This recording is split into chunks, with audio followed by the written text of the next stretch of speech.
By the set lights were warm and forgiving, a familiar cheery palette for late night with Seth Meyers. The live audience's anticipation was palpable. The talk show stage had seen countless interviews featuring big names, dramatic reveals, and viral moments.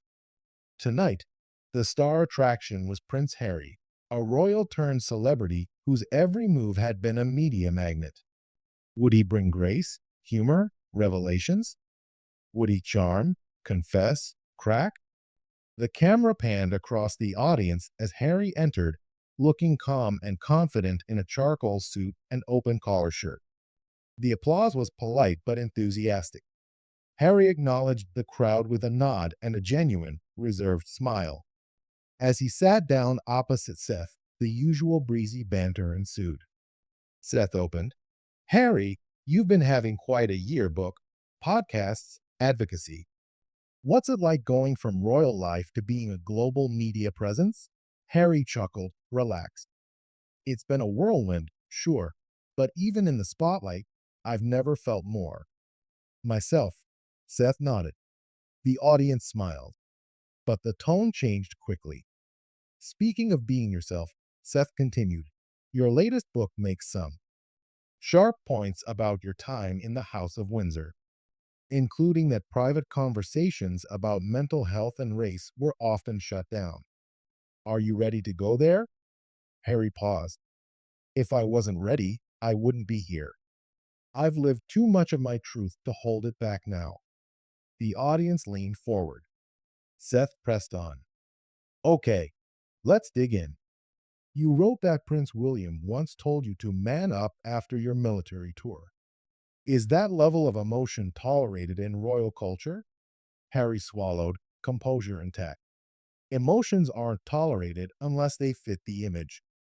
I was told to carry on with dignity, which was code for silence. The tension had begun. Seth, sensing something, asked, are you saying your brother didn't support you? Harry's voice lowered. Not that he didn't care. I just mean the institution needed control more than it needed healing. He added, a brother might care. A palace won't. Seth nodded, eyes narrowed. But you reached out repeatedly before the Oprah interview, family therapists, emissaries. They didn't respond? Harry's gaze hardened. You reach out to people who can help, and sometimes you realize policy won't. You realize people without cameras are the answer. Seth paused. Let's talk about the Oprah interview then. The moment you said you felt trapped, suicidal. Critics say that was too intimate, too public. Do you regret it? Harry leaned forward, resolute. My regret is not being honest sooner. That interview saved my life. The audience responded with hushed applause. Seth's tone shifted. But many wonder, was it a personal healing moment or a publicity play? Harry locked eyes with him. I wish my trauma had been a PR strategy. It wasn't. It was survival. Seth nodded, a flicker of unease. He then produced a printed sheet, a section from Harry's memoir citing, say, leaks in royal security. Seth lifted it, pointing out inconsistencies between Harry's claims and royal statements that no security lapses were confirmed. This says your team denied any security breach, yet you describe it as a near breakdown. So, fact check? Harry bristled, his voice tightened. I would not lie about something that traumatized me. Seth countered. All I'm saying is the palace says otherwise. The room grew silent. Harry's expression grew fragile, his voice steady but strained. When it's your safety on the line, say otherwise means nothing. It's not contradictory to institutions. It's contradictory for people hoping for their silence. Another fleeting clap from the audience. The undercurrent of tension was thick. Seth leaned forward. You've stepped so far out of royalty. Some would say you're playing victim for a global stage. Harry's eyes darkened, his voice firm. If saying that I was silenced for years counts as playing victim, then so be it. Seth's next question came quicker, sharper. And your relationship with Meghan? You two have become alt royalty. but some critics say benefiting from public sympathy while avoiding royal obligations. Does that sting? Harry exhaled. Meghan and I aren't hiding. We speak on causes when we see impact. That's more than obligation, it's choice. Our choice. Seth pressed. But in choosing freedom over duty, some say you abdicated responsibility. Are you okay with that judgment? Harry paused, looking downward as if weighing whether this space honored nuance or spectacle. Then he said, quietly, when silence is the price, I choose me. A beat. Seth, brows furrowed. So, where does that leave us? A man who walked away from palace duties, public sympathy, privacy, to say, this is who I am? Harry met his gaze. Yes, that is precisely where it leaves us. At that moment, without warning, Seth interjected, well, I think that's a lot to unpack. Folks, we'll be right back.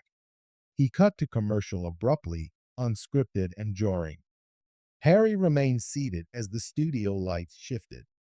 The audience stayed silent, caught between conflict and empathy.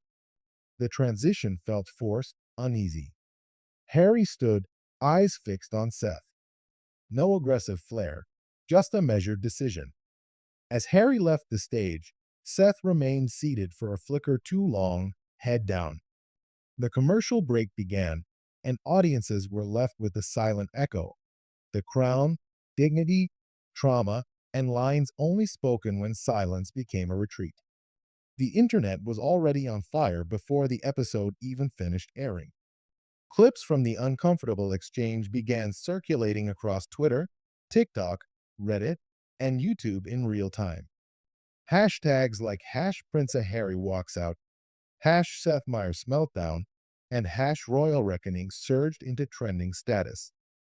The public's reactions were divided and explosive.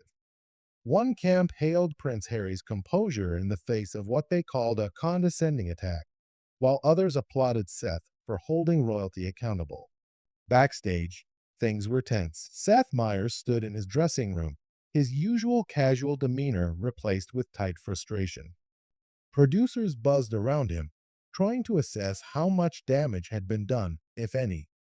His longtime segment director, a woman named Elise, finally broke the silence. Do you think we pushed him too far? Seth didn't answer immediately. He removed his blazer and looked at himself in the mirror. He's a public figure. He came here to talk. I asked questions, hard questions. Elise replied cautiously, but the tone. It changed fast. You could see it in his face. Seth shrugged. I don't regret asking. Meanwhile, Prince Harry had already left the building. He didn't storm off angrily, contrary to the exaggerated headlines, but there was no doubt the confrontation had rattled him. His security team ushered him quickly into a waiting SUV. Meghan had remained behind at their hotel. She wasn't scheduled to appear on the show, but was watching everything unfold from a private suite, live streamed to a wall-mounted screen. When Harry entered, Meghan stood up from the couch, worry already etched on her face. Did it really go that badly? She asked. He gave her a weary smile. You tell me. She turned off the screen and embraced him. No words needed. Elsewhere, the media frenzy exploded. Conservative commentators used the moment to mock Harry for being too soft for the spotlight. Liberal voices, meanwhile, rallied around him, claiming it was proof that trauma and healing were still treated with cynicism when it came from men, especially royal ones. Piers Morgan tweeted gleefully that Harry couldn't handle a real interview. Trevor Noah, on the other hand, posted, if you speak your truth and get ambushed, it doesn't make you weak. It makes the ambush louder.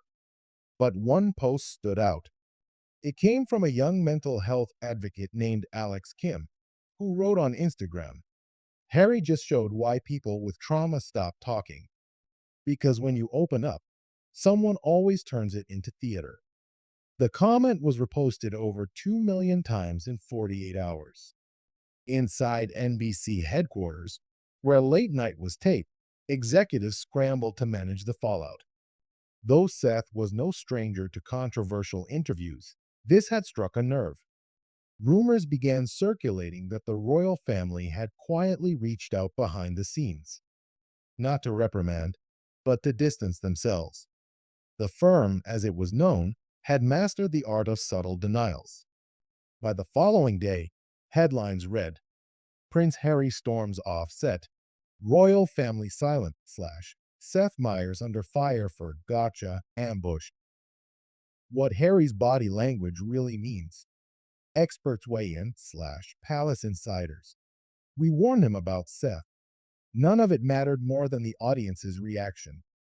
Clips of Harry saying, I choose me, had already been remixed into music tracks, memes, and inspirational videos. TikTokers stitched it into their own trauma stories.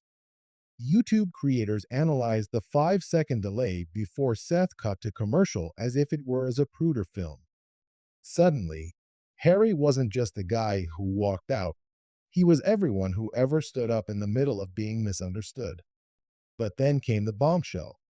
A leaked recording, not aired on TV, showed an unaired moment just before the commercial break. In it, Seth leaned in with a final, loaded question. Were you really afraid for your life, or just your image? Harry had stared him down, visibly shaken, and whispered, both. Then the commercial hit.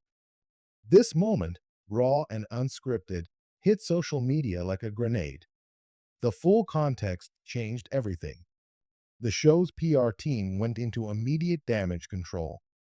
Some fans who initially defended Seth switched sides. A petition calling for an on-air apology racked up 500,000 signatures. Later that week, Harry released a short video statement, not through a press conference, not via a network, but on his own social media. Sitting at a small desk, wearing a plain sweater, he spoke plainly. I've spent years learning to tell the truth even when it hurts. Interviews should be conversations, not interrogations. I walked off because I was done performing. That's not weakness. That's choosing peace. And if my peace makes people uncomfortable, that's okay. The message resonated, and surprisingly, Seth responded. On his next show, he addressed the moment directly in his opening monologue. I asked questions that I thought mattered, but maybe I asked them in a way that didn't invite answers. To Prince Harry, if I crossed a line, I hear that now. And to anyone struggling, your story is not for someone else's ratings. Applause. For a few days, the noise around the clash quieted. But what emerged wasn't silence, it was momentum. Universities hosted panels about male vulnerability. Counselors cited Harry's walkout as a case study. Talk show hosts reviewed how they handle emotional interviews. And quietly, beneath the storm, Harry and Meghan did something rare. They went dark. No interviews. No statements. Just quiet. A choice to retreat. Not in shame, but in sovereignty. They flew back to Montecito and resumed their life, parenting, writing, producing. But something had shifted. Harry was no longer the broken prince or the runaway royal. He had become something else entirely. A man who said, on live television, that he was done sacrificing himself for optics, and walked out to prove it. By days passed, but the dust didn't settle. If anything, the air got thicker. Mainstream news outlets picked up where Twitter left off. CNN's headline ran, Royal Breakdown or Media Trap. Experts debate Prince Harry's walkout. Over at Fox News, the spin was more combative. Snowflake Prince can't handle a joke. But MSNBC countered with, how the media still gaslights survivors, even royal ones. Suddenly, the moment wasn't just about two men on a talk show. It became symbolic of something much larger, a cultural fault line. The clips of Harry walking off weren't just viral. They were dissected, analyzed, copied. Teenagers made TikTok reenactments. Comedians built sketches around it. Brands tried to capitalize with cringe-inducing tweets like, Our drinks don't walk out halfway through the party. Try our new berry sparkle. Public relations professionals issued memos reminding clients how not to respond to trauma on live television. Meanwhile, inside NBC's executive suites, there were meetings, long ones. Seth Meyers, known for pushing boundaries, had never caused a guest to walk off before, at least not in a way that ignited a global reaction. There was talk of a closed door summit involving the producers, legal advisors, and PR teams. Nobody was talking cancellation, but the pressure was mounting. And yet, something surprising began to happen. Audiences surged. Ratings for late night had skyrocketed since the incident. It wasn't the kind of buzz you planned for, but it was buzz nonetheless. Advertisers leaned in instead of backing off. Segment clips were doing record numbers on YouTube. Even international outlets like the BBC and The Guardian had begun airing segments on the walkout. Colbert addressed it. Fallon hinted at it. The talk show world had been rocked, and the aftershocks were spreading. And through it all, Prince Harry remained silent. That silence, strategic or not, only fueled the mystique.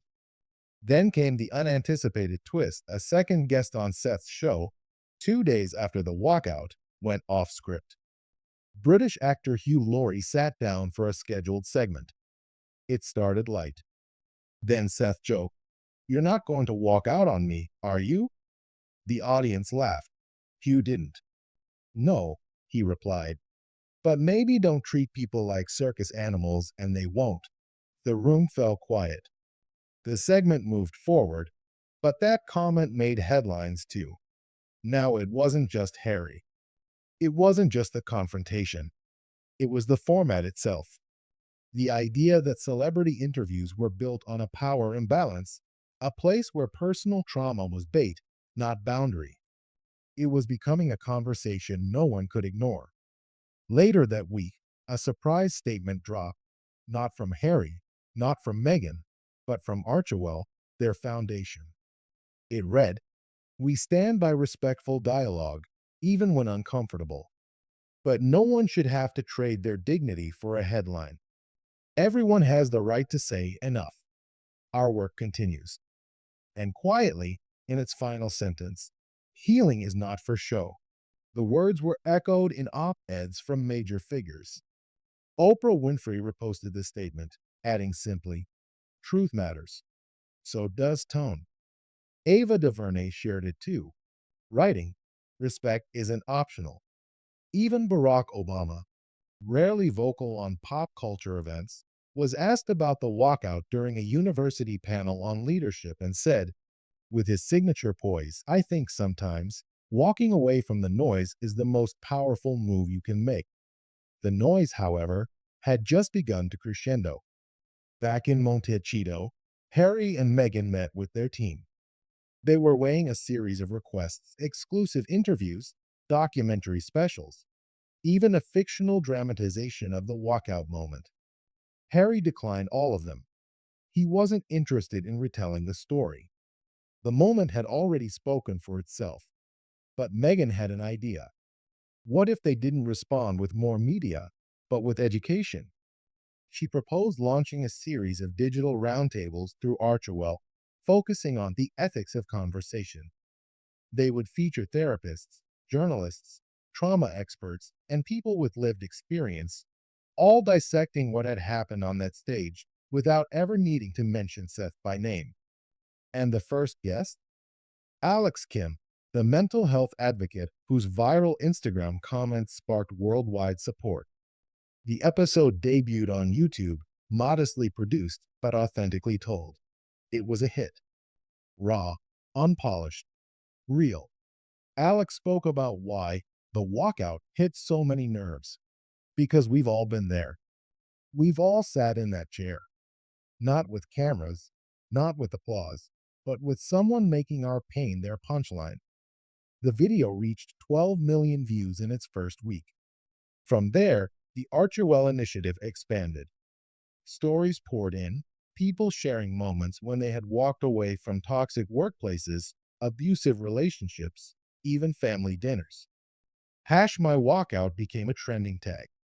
Employers started using the Archewell Roundtable as training content. Therapists played clips for patients learning to set boundaries. Prince Harry, in Stepping Back, had inadvertently created a space for people to step forward. And then, finally, came his first public appearance since the walkout. It was not on a talk show. It was at a community mental health summit in Los Angeles. No press, no glamour, just folding chairs in a gymnasium. Harry spoke last. He wore no designer suit, just jeans, a collared shirt, and a voice calm with clarity. When I walked off that stage, it wasn't because I was angry. It was because I was finished. Finished letting other people decide how I explain myself. Finished being a curiosity. A conversation about trauma deserves care. And if I couldn't get that, I gave it to myself and walked. The room erupted in a standing ovation. That clip, too, shared by someone in the audience, would go viral. Not because it was controversial, but because it was real.